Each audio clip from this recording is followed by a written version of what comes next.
Assalamualaikum warahmatullahi wabarakatuh. Saya atas nama Anjung NIM 90500121005.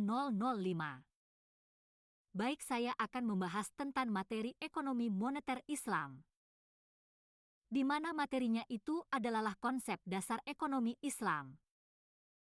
Sebelum kita mengenal lebih jauh apa itu ekonomi moneter, apa aja sih yang menjadi batasan-batasan kita dalam memahami secara komprehensif apa itu ekonomi moneter?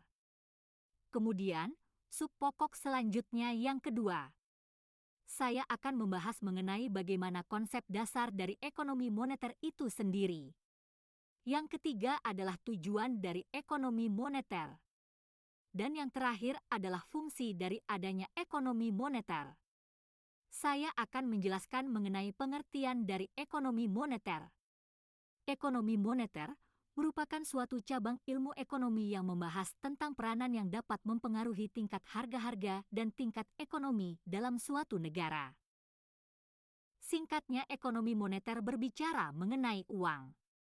Sebagai contoh, hadirnya mekanisme pasar uang, mekanisme penciptaan uang, peranan uang, tingkat bunga, inflasi, hingga kebijakan moneter dan persoalan krisis keuangan. Ekonomi moneter itu sendiri terbagi menjadi dua konsep, yaitu ekonomi moneter secara prinsip syariah dan secara konvensional atau secara umum. Stopwatch. Dalam memahami dua konsep ini saya akan menjelaskan secara berurutan. Stopwatch mulai dari konsep syariah terlebih dahulu. Dalam literasi ekonomi moneter berbasis syariah, stopwatch hal yang menjadi sebuah tendensi dari ekonomi moneter syariah ialah suatu keharuman atas adanya riba atau yang biasanya kita sebut sebagai bunga. Tetapi dalam penerapannya ekonomi moneter berbasis syariah, tidak menggunakan bunga atau riba melainkan bagi hasil. Stopwatch. Hal ini juga menjadi cerminan dalam budaya Arab serta kebiasaannya dalam menerapkan perekonomian yang berbasiskan perdagangan.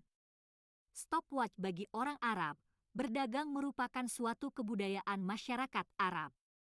Stopwatch